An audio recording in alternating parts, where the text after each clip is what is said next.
We're going to talk about getting to know yourself. We're going to talk about worth and value and how you can actually determine these things and that they're different. A lot of people confuse these terms, and it's kind of an aside, but I wanted to draw out the fact that worth and value are different, and you should know the difference. Once you've kind of examined yourself, presumably you're here because you want to improve in some way, so we're going to try and talk about that. We're going to talk about understanding things from the employer's point of view.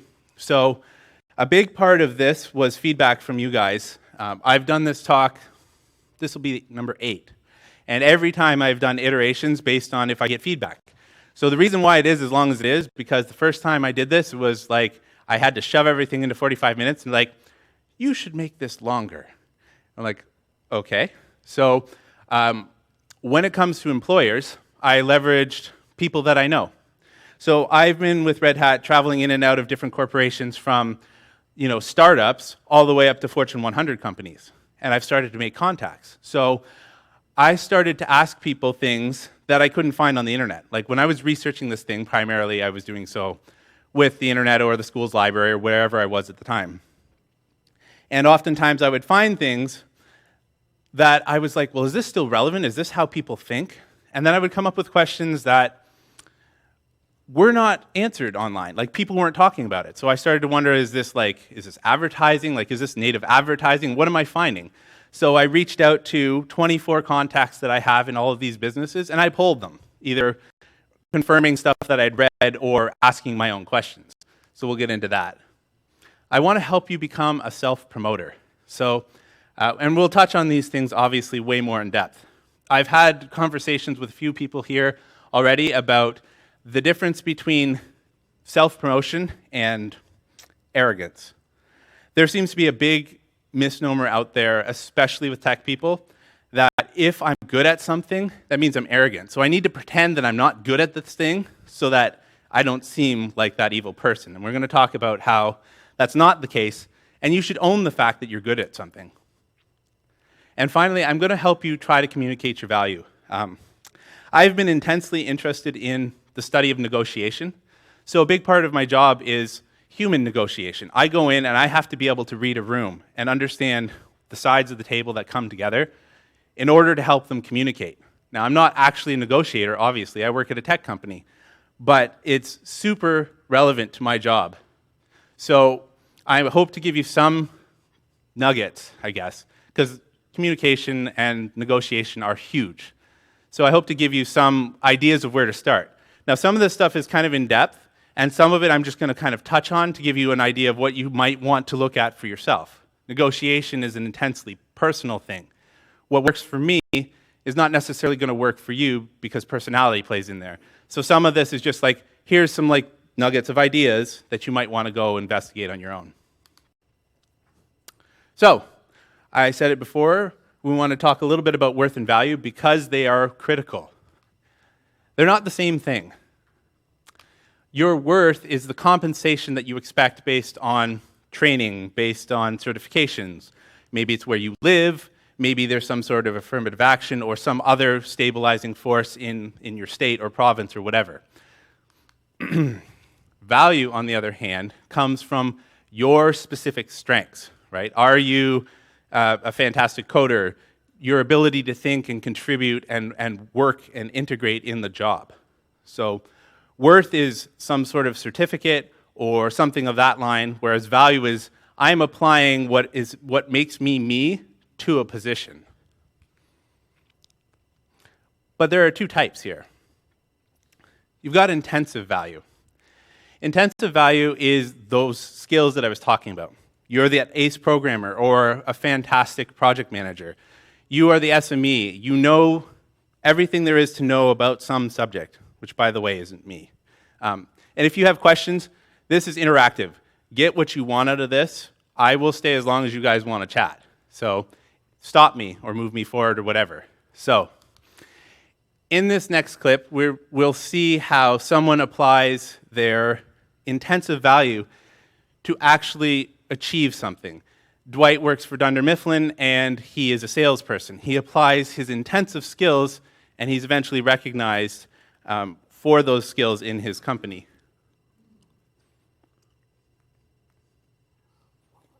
Oh, now we got the video going the wrong place. Audio's on. My apologies. One moment.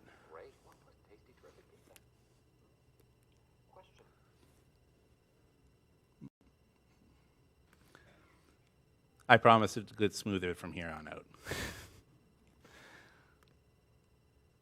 Let's try this again. Place prize again? A loaf of bread? Cugino's Pizza. Oh, great.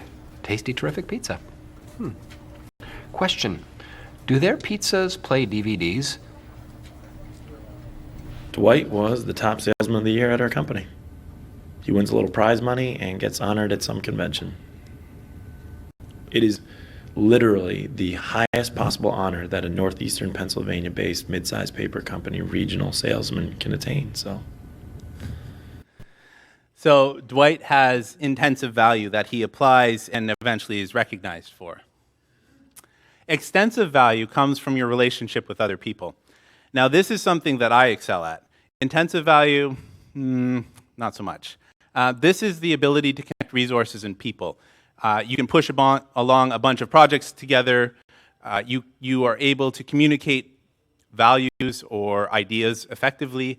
Maybe you are able to give inspirational speeches or at least help calm down the room. So extensive value will come up quite a bit in this presentation.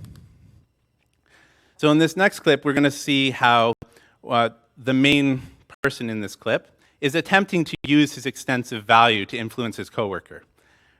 You can do this poorly, right? So this is an example of doing this very poorly.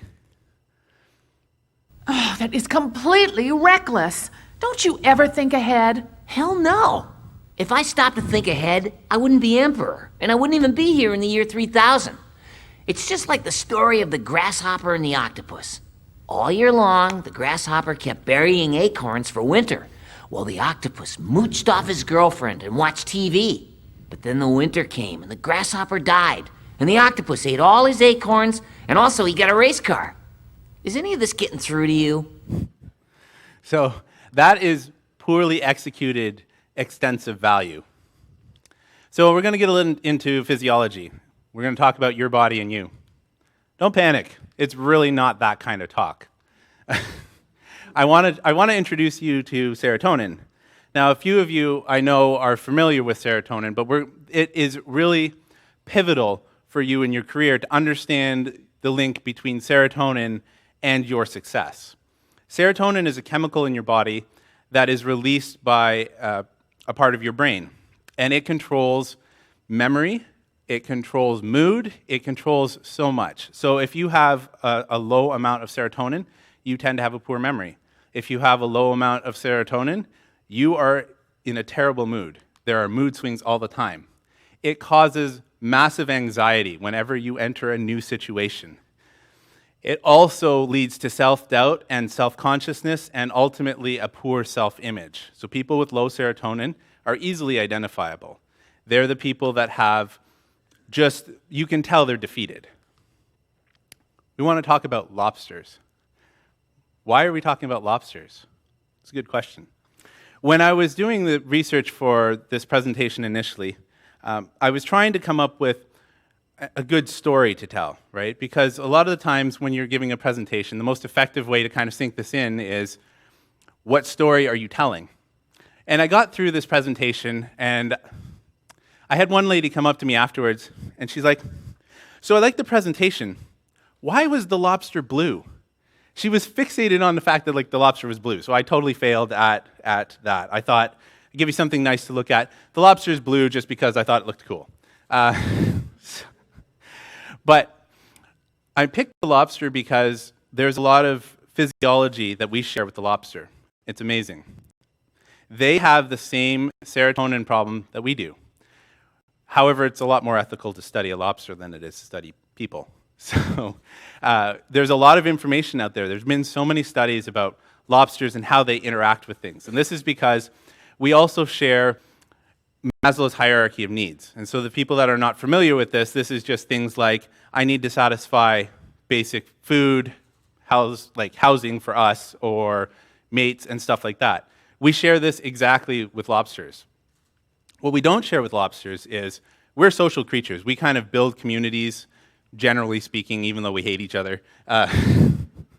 But we try. We try to do this. We realize that kind of striking out on our own is not the best thing. They haven't figured this out yet.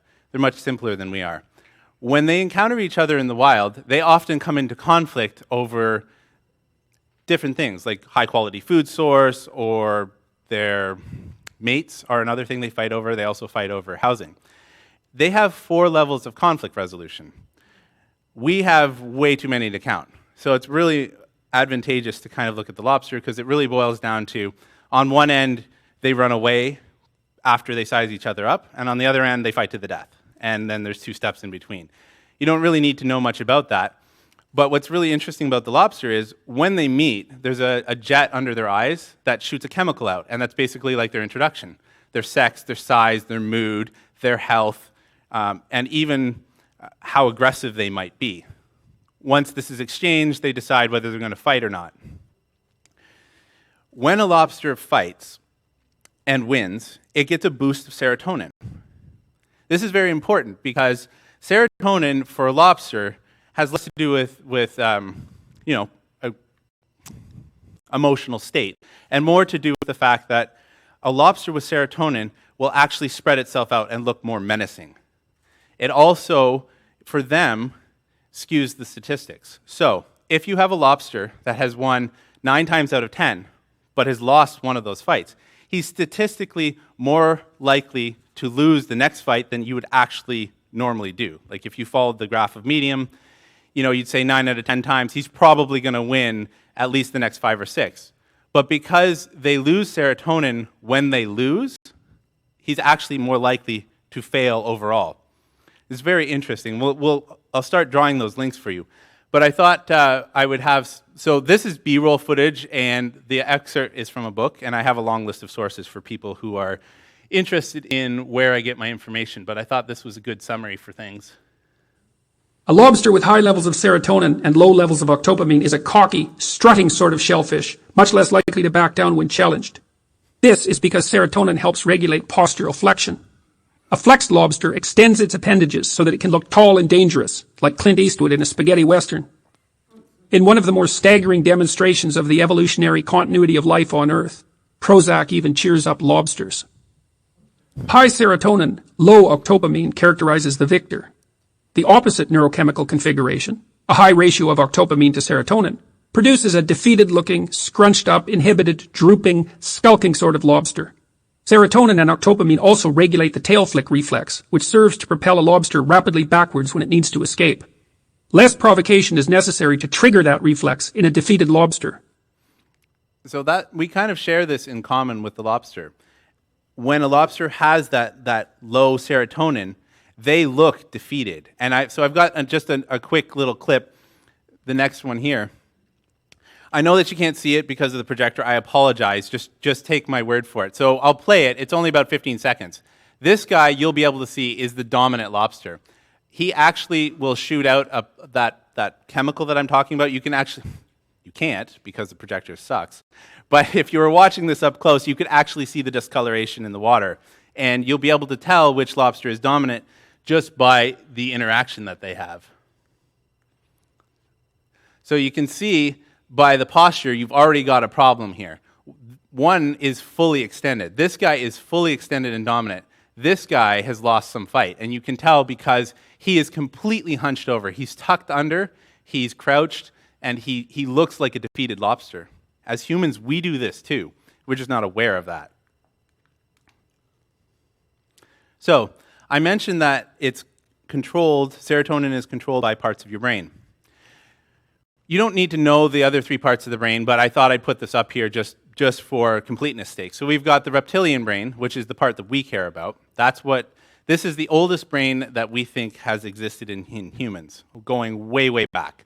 And its job is to measure your worth in society. It is a thing that monitors how other people are going to react to you. So I do a thing, and how do you react to me? If you react negatively to me, the part of your brain that registers this is the reptilian brain. If you react negatively to me, it restricts the serotonin because it has realized that my value in society is less than what I initially thought. So what it's trying to do is balance out the serotonin with your actual position in society. The other two brains, the middle brain and the new brain, we're not particularly concerned about. Scientists have decided to give this a scale of 1 to 10 in terms of like where do you fall in society, just for ease of thinking. Being a 10 is terrible. You don't want to be a 10. People with 10 who are 10s are more likely to fall ill. They die young. They suffer from mental health problems. They have this problem with projecting into the future. Since everything that they encounter is a problem, they can't comprehend the idea of saving for the future. It's just not in their DNA. So they tend to grasp at things that will give them pleasure now. So they're also like disproportionately more likely to abuse drugs or alcohol. Coincidentally, this is why they will actually prescribe serotonin uptake inhibitors, such as Prozac, to help you break some of your addiction, because this is directly related to the amount of serotonin you have in your body. The more serotonin you have, the less you are likely to seek out pleasures from things that might be dangerous. Everything is an emergency for these people. Anytime any new stimulus happens, your body goes into the flight, not the fight, the flight reflex. You tense up, you get nervous. These are the people that you shake their hands and they've got sweaty hands. They can't really deal with new situations. Sometimes this is related to the fact that they have a hard time establishing a social safety net. So you'll find that 10s have less friends, they don't rely on their family, everything is absolutely an emergency to them. The reason why this is important is because when something is on this scale of an emergency to you, your body starts pulling resources from wherever it can to deal with what's the perceived emergency. This includes your health. So people who are a 10, the reason why they get sick is because their body is pulling energy from wherever. Oh my God, I'm in a room full of 50 people I don't know, and everything starts to pull down. These are also the people that suffer from con crud. You hear that. So the people that are most likely to suffer from con crud are also the people that have less serotonin, because this is such a nervous experience for them. Their body's pulling all this energy in just to like get them through. If you're on the top, it's awesome. You are more likely to see these new opportunities instead of looking at things as a disaster. So you have this idea that things could get better. You've got this notion that nothing is ever going to be terrible all the time. Sure, I'm going to have some bad times, but you can pick yourself up, and you've proven to yourself you have a track record. These people who are 1s are the people that tend to play the stock market, or they tend to, I don't want to say gamble, but they're the people that will partake in gambling, not as an addiction, but because they believe that their chances of winning are greater. They have this idea that they can forecast into the future reliably. They trust their own judgment. They understand the need for delayed gratification and what that means for them. So the people who are 10s tend to be poor, and the people who are 1s tend to be rich, because they can say, you know what, I'm going to take this money and I'm going to save it. I'm not going to spend it right now.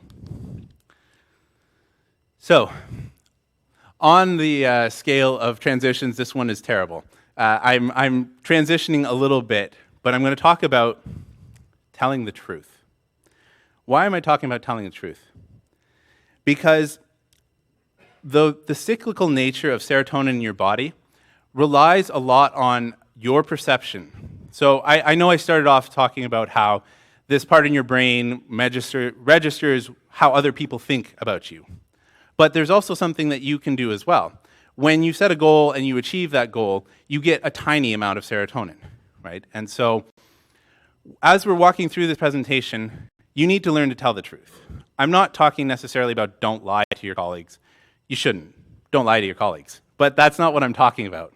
I'm talking about when we are going through some of these things, you need to answer for yourself honestly. So many people have the problems they do in their career because they answer the question in the way they think they should answer instead of the way that it's true. And I'll give you some examples as we go on. I don't want to get into that too much. But just know that as we're focusing on different things, it is so important to tell the truth.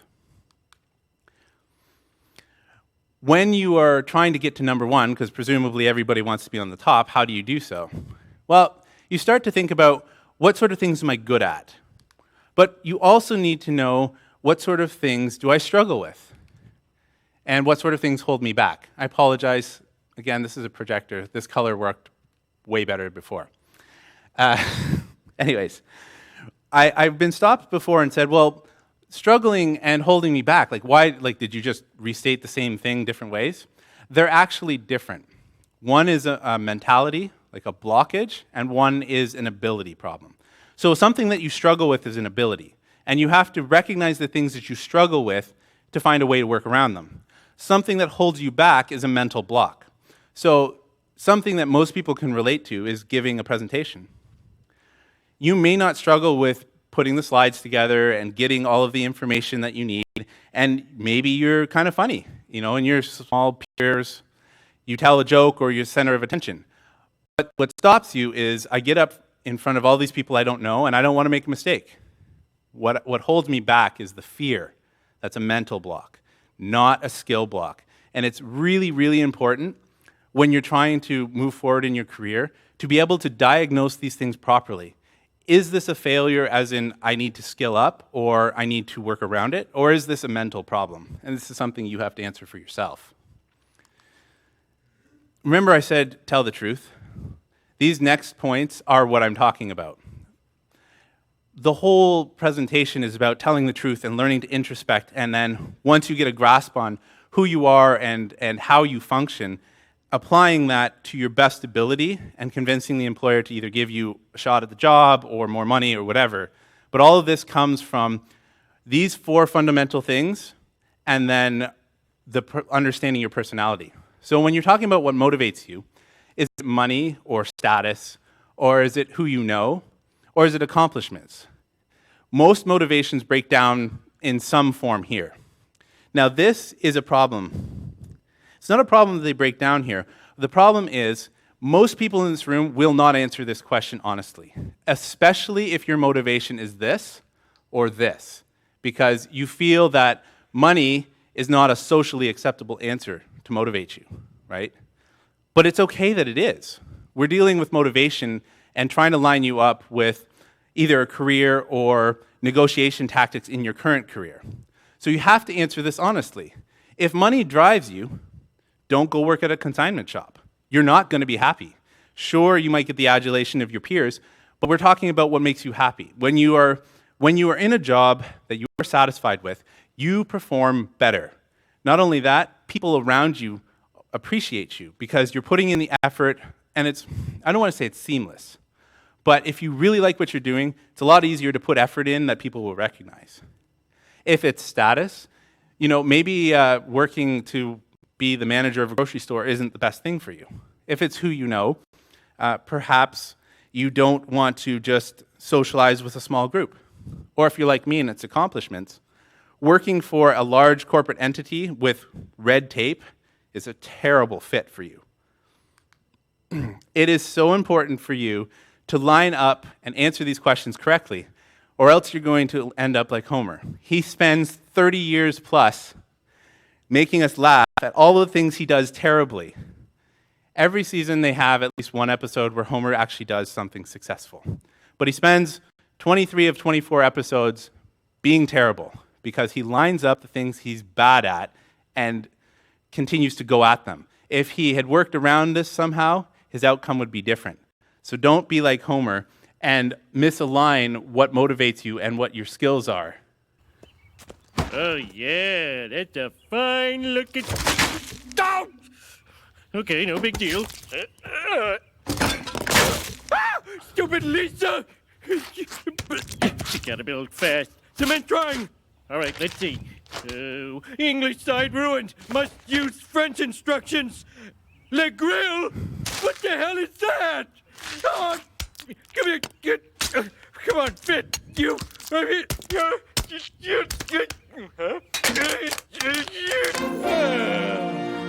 Yeah, that's one fine-looking barbecue pit. Why doesn't mine look like that? Why? Why must life be so hard? Why must I fail in every attempt at masonry?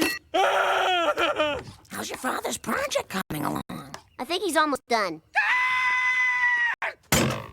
Yeah, he's done. Homer is constantly misaligning his skills, and he does have skills. He actually is a caring father, and if anything, I would say that Homer is a feeler. We'll get into that later on.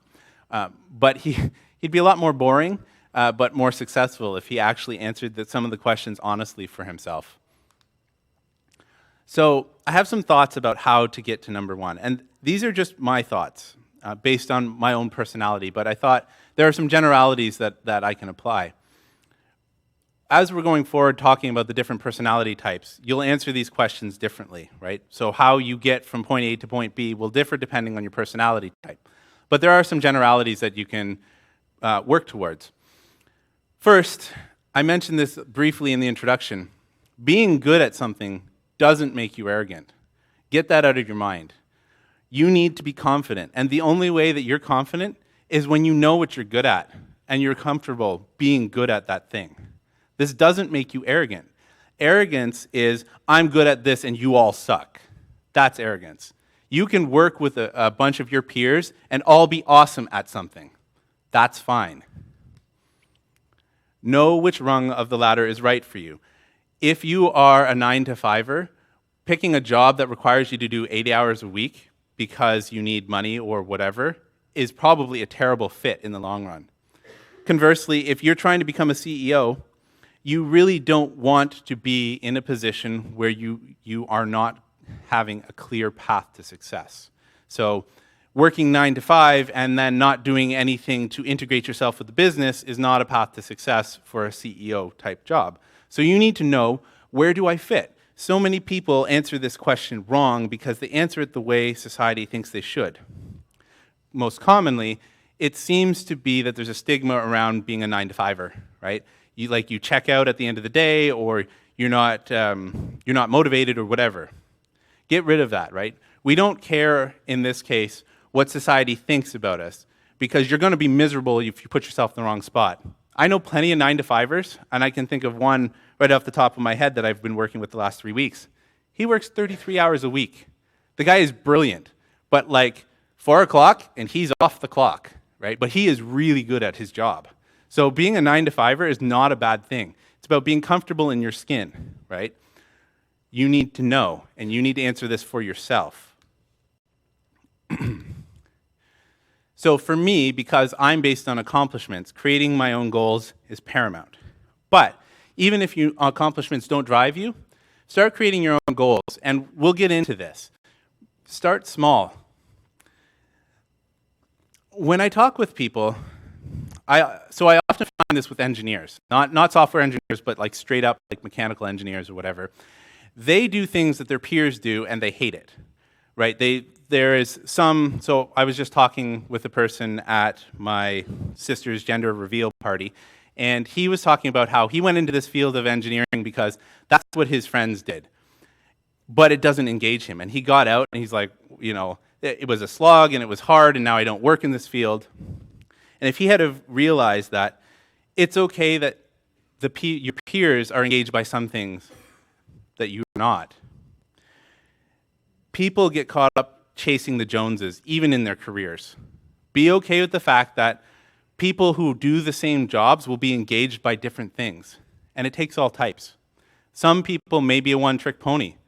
That's okay. They shouldn't branch out. They should get really good at doing that thing because that thing is still valuable regardless of where they are. Maybe that thing doesn't engage me. There are plenty of businesses that I go into where they have 1 or 2 people that are really good at a thing and nobody else wants to touch it. That's okay. You can kind of work your own niche into it. When you are doing this self-evaluation, it's really hard not to get down on yourself. Because usually when you introspect and you're honest, if you're honest with yourself, you realize, I have a lot of work to do. I've been studying this stuff for 10 years because I think that I have so far to go. 10 years ago, I might not have even been up here talking to you. It's really hard not to get down on yourself, but don't let it keep you down. if you stay depressed and allow yourself to be beaten by things, your serotonin will be restricted and you start in that downward spiral. So what I have found is that the best thing to do is not to try and make myself happy, but to work with hope. And what I mean by that is, oftentimes we hope for the future. Something is going to happen that I want, and it's going to be good. I'm saving for my kids' college, or I'm saving for retirement. And why am I doing that? Hopefully, so I have a good retirement, right?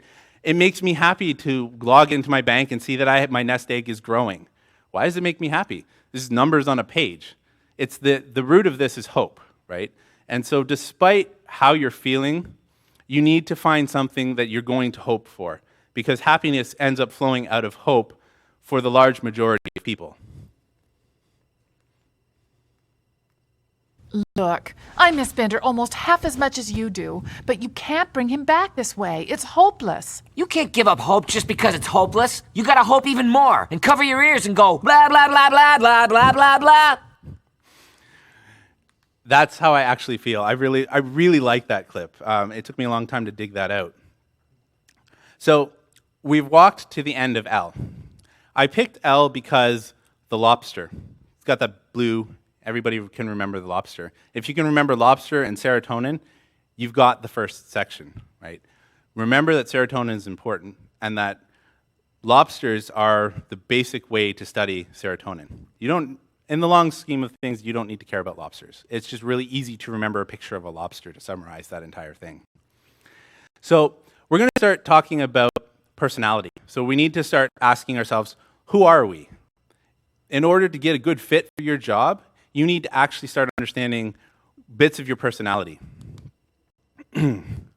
So I could tell you about this, but I thought I would give myself a little break and you can listen to, again, I have all of my audio and stuff like that sourced. If you're interested in the end, some people come and take pictures.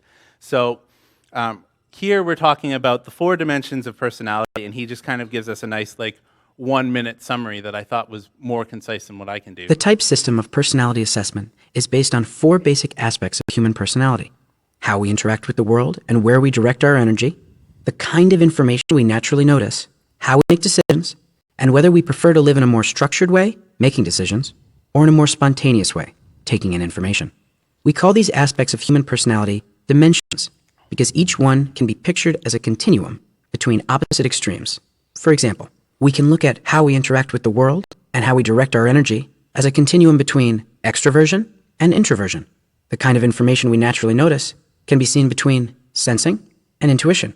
How we make decisions can be looked at as thinking and feeling. Whether we prefer to live in a more structured way, making decisions, or in a more spontaneous way, taking in information, is judging and perceiving. We call the opposite ends of the scales preferences. If you fall on the extroverted side, for example, then you are said to have a preference for extroversion. If you fall on the introverted side, your preference is for introversion.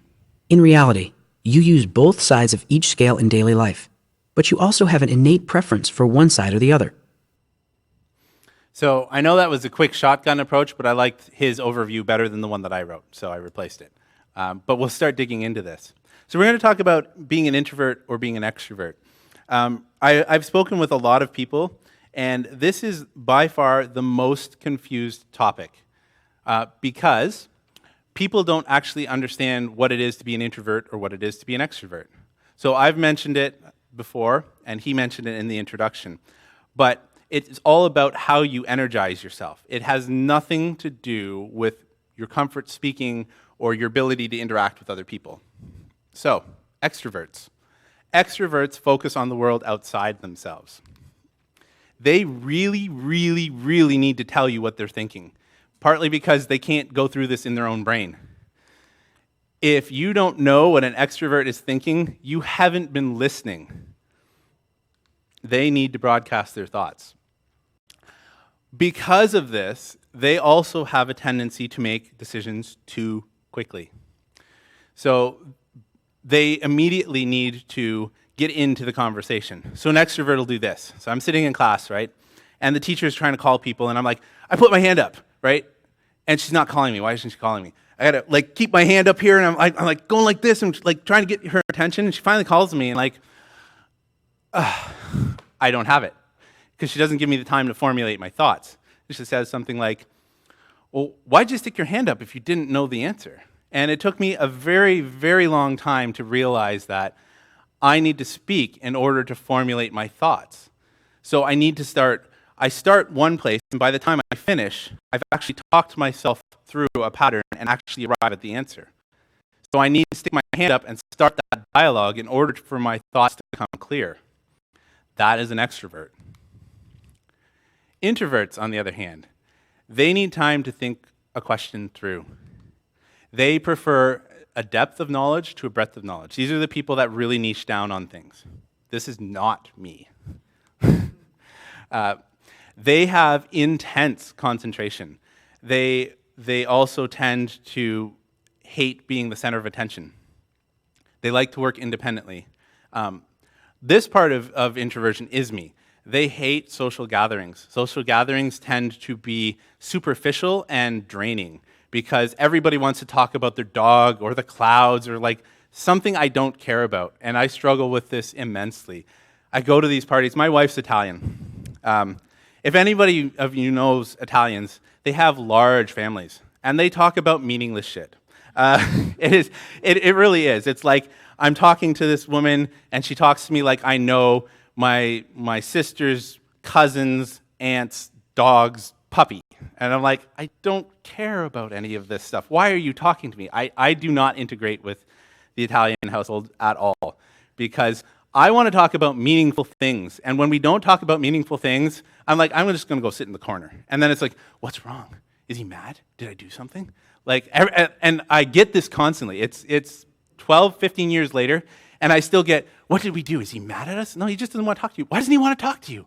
Like, because you're not talking about something interesting? But you can't say that. I do. You shouldn't. The story of an introvert might go something like this. So I am an excellent cook, and I don't tend to broadcast kind of that personality, right? There's some things I'll tell you about myself, and there's some things that I won't. Maybe I invite you over for dinner one day because whatever, we're talking and I'd like to continue the conversation. So I bring you over and I cook, and you're interested in, like, I've got a big wall of Bruins stuff because I really love the Bruins. And I also have like all kinds of computer stuff, but that shouldn't be a shock to you guys. So I'm going to assume that I've invited you over for dinner, and you see my wall of Bruins stuff, and you're like, what's the deal with that? Like, why did you pick the Bruins or whatever? And we talk about it, and I tell you about how I've been a Bruins fan since I was like 5, and I've been collecting the stuff forever. And the night goes well, and the next day I come in, and you're telling Noah about how I was a good cook. But not only are you doing that, you're telling him about my Bruins stuff. And this is something that I don't share with people. Now I'm angry. I am very angry because this is a personal side of me. And if I wanted Noah to know this, I would have told him myself. How dare you make me the center of attention and share my personal feelings? This is an introvert. This sums it up better than all of that talking. You've got how you gain your energy. So on the top, you've got the extrovert. He's at a party. And the longer he's at a party, the more he perks up. This is totally me. The more I'm at a party, I'm like, I want to get out of here. So I was actually saying today, I was talking to Noah, and Noah turned around and I'm gone, right? And I come back an hour later, and I was in my room reading a book, and I come back and I was like, hey Noah, I learned this thing today about you, and I wanted to share with you because I was in my room at a Linux Fest reading a book for an hour. Because reasons, right? So yeah, I thought this was a very good summation of introvert and extrovert. Extroverts just like sag when they're by themselves. So now we're getting into decision making. So as the author said earlier, you're one or the other, right? You're either an introvert or an extrovert. There's a caveat. There is a thing called an ambivert. We generally don't tell people that because then everybody says they're an ambivert even though they're not. The percentage of population that is an actual ambivert is so minuscule that you're not, right? Chances are you're not. So you're either an introvert or an extrovert. People who think that they're one thing or the other need to think very carefully about this, right? Whether you're an introvert or an extrovert is so important to the type of job that you get. If you were an introvert, while you could do sales and I could do sales, I would get home at the end of the day and I would be dead from having to do all that small chit-chat and whatever the salespeople have to do. It would kill me, right?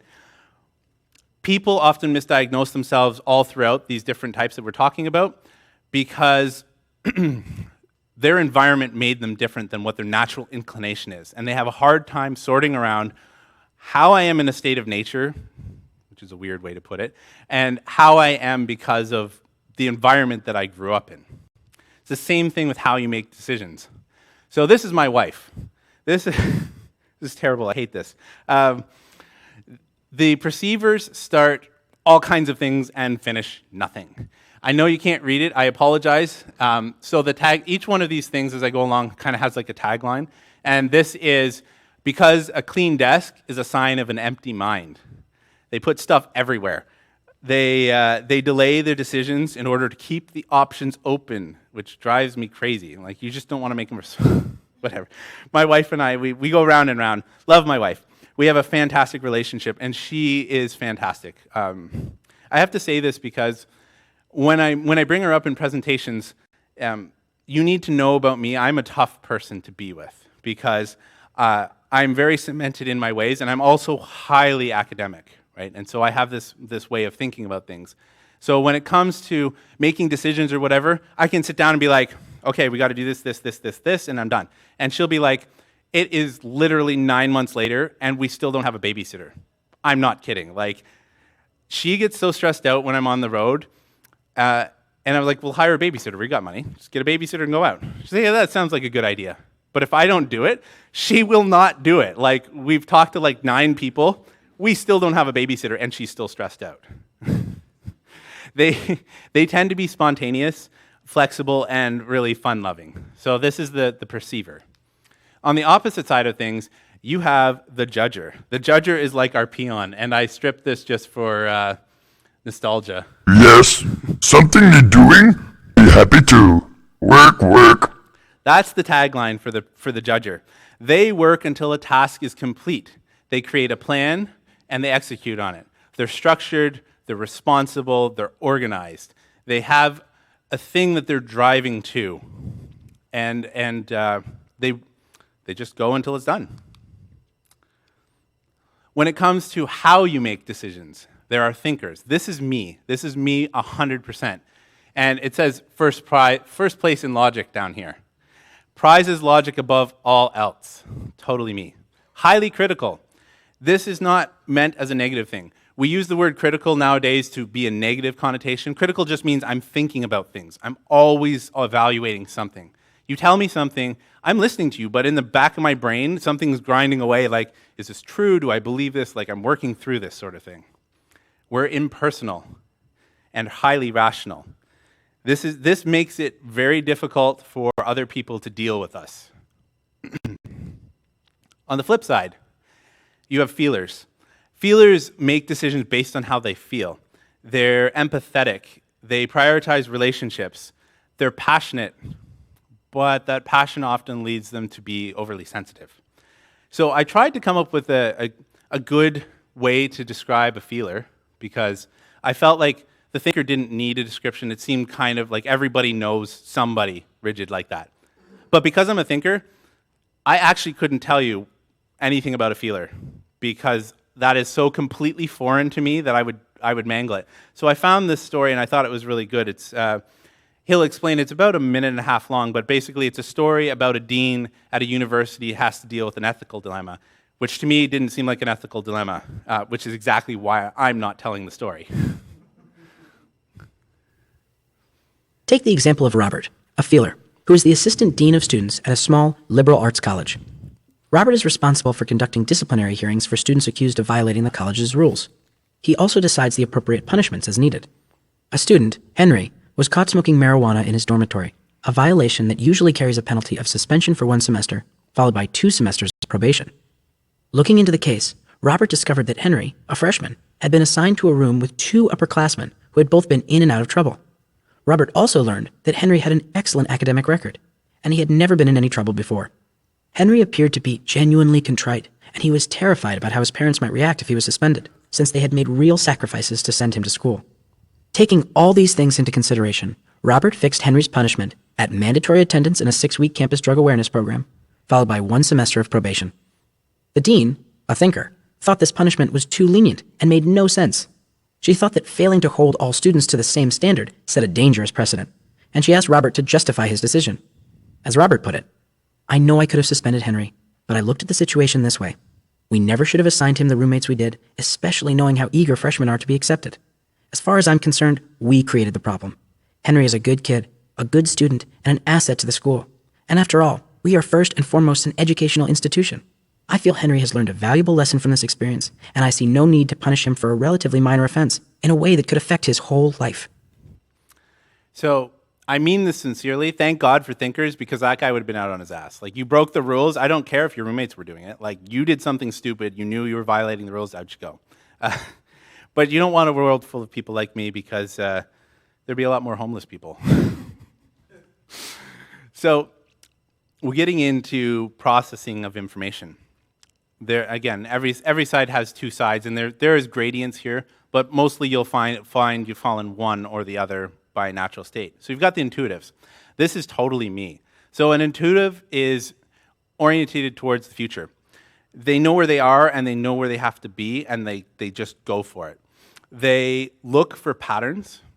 Some of them are idealists. That's not me. There are some variants here, but they're inventive. Very, very easily.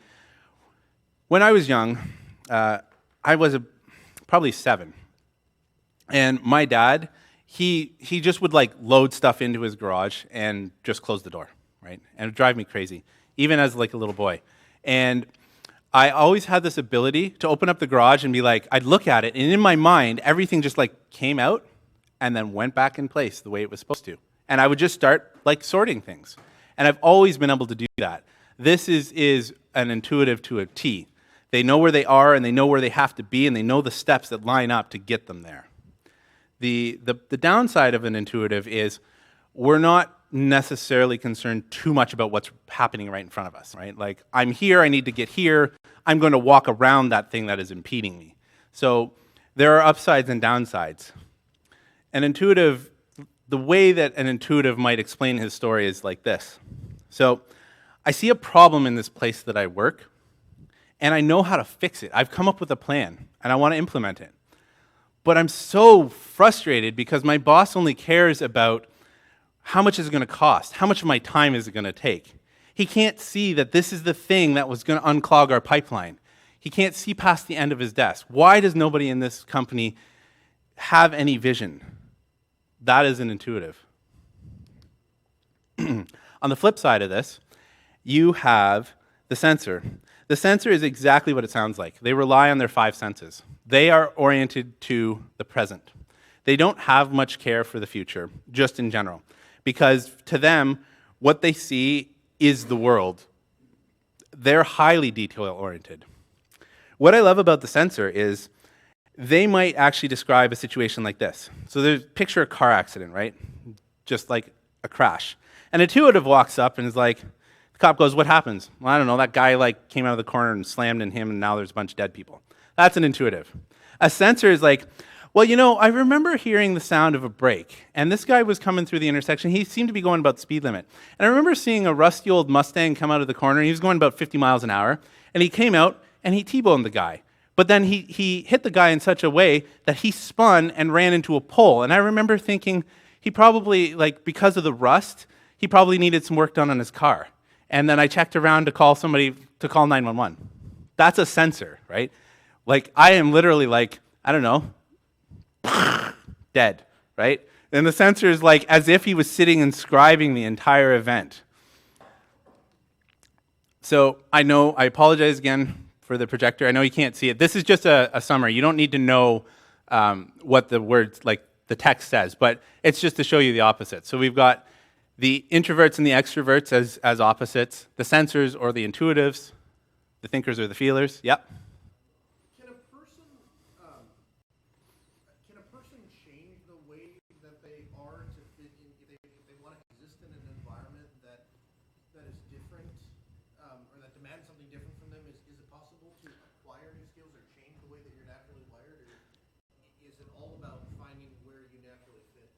So that's a good question. The question was basically, is it possible to change your nature? If you're one thing, but you really want to be in a different environment and that requires you to be different, can you change? The answer is yes. You can change, but that doesn't, your sense of satisfaction won't change. You can change your outward behavior, but the root thing that you derive satisfaction from, or the way that you fundamentally see the world, doesn't change. You can mask that outside behavior in order to fit in. The sensor is still a sensor. Whether you dumb it down for the people outside and just like, I don't know, big boom. In your head, you've still recorded all that information, right? This is a good question, which is why I said people have a hard time diagnosing themselves, because is this truly the way that I am in a state of nature, or did my environment kind of like smash me in this way? And a lot of people have this with introvert and extrovert, right? So it's a really good question. So you've got the thinkers and the feelers as opposite side, and then the judgers and the perceivers. We're coming up to a break. I'll let you guys skip out in a minute, and then there's no shame if you don't come back. I'm just going to keep talking. So all four of those pairs combined to make one personality type, right? So you have introvert.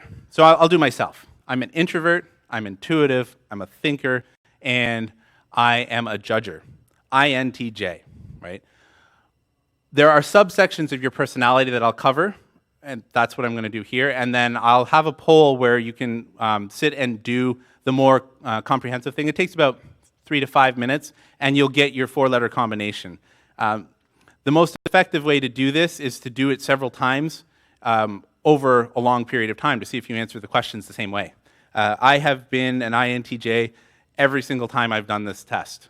And it's not because I'm trying to line up my questions that way. It's just like some of these are just so stupid to me. Like, no, I don't care about this person's feelings. It's literally about what they did. They broke the rules. Like, that part of my personality doesn't change. So the 2-letter combinations that we're going to be dealing with here, this is the sensing judger. These are the traditionalists. This is about 46% of the population.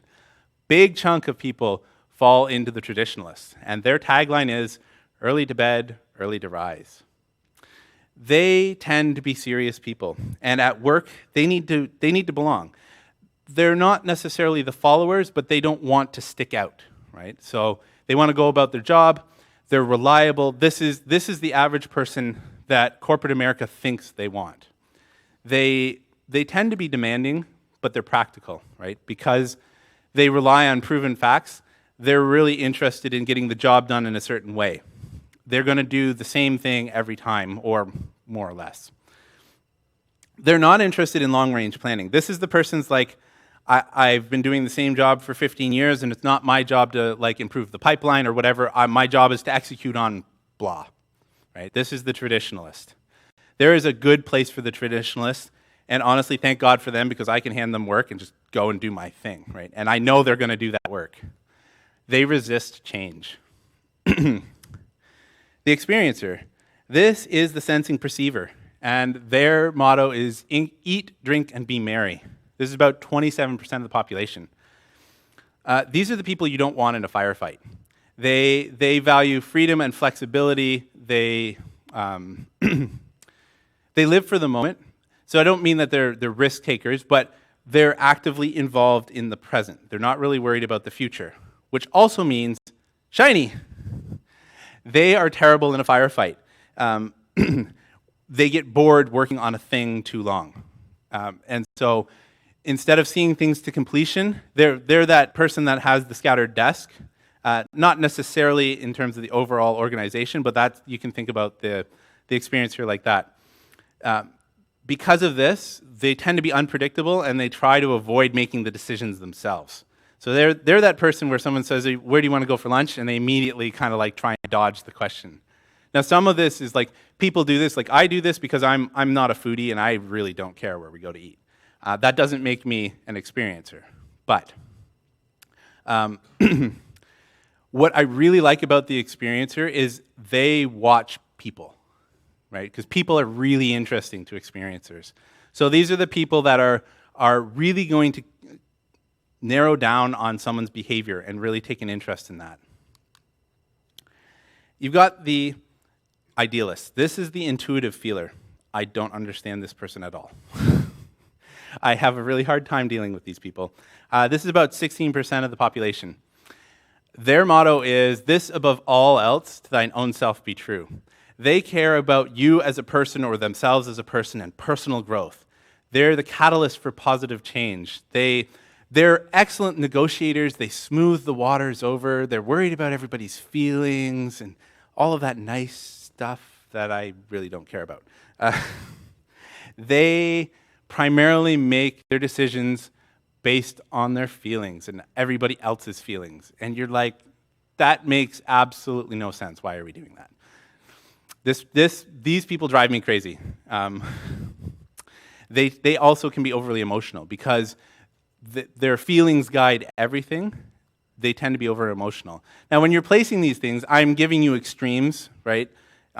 This isn't to say that one is better than the other. When I analyze myself next, like the way I describe myself, you don't want to be this. So I'm a conceptualizer. We're elitists.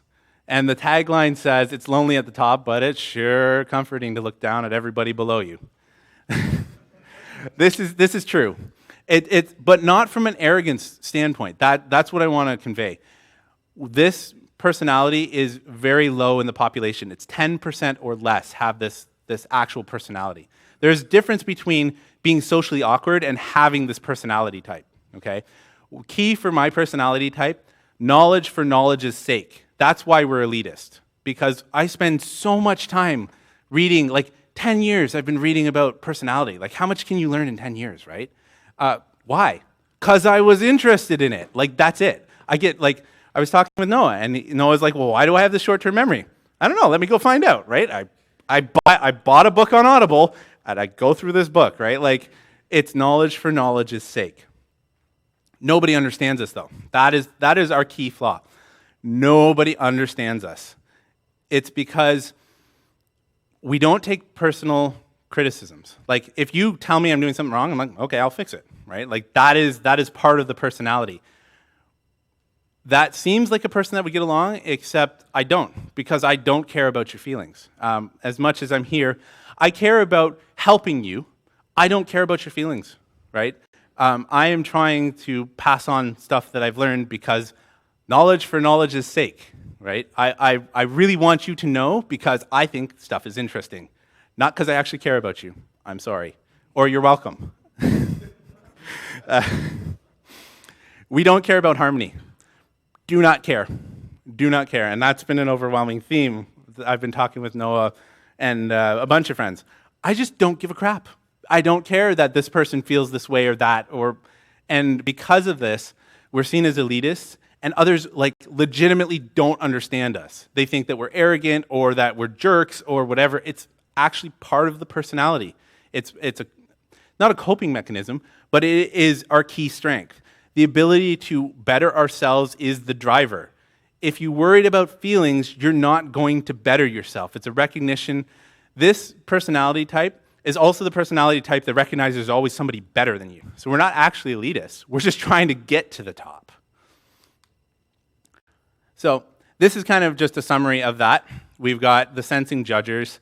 We've got the intuitive feeler. We've got the intuitive thinker. And we've got the sensing perceiver. So with that, I will leave you with the poll. So if you want to take the quiz and then share your results, these are the things, and we'll do some live polling at the end. And in about 15 minutes, I believe, is time for the raffle. So I will be moving over to Linode. If anybody cares to continue the conversation, I'm just going to go talk over there. So I'll leave this up until the poll.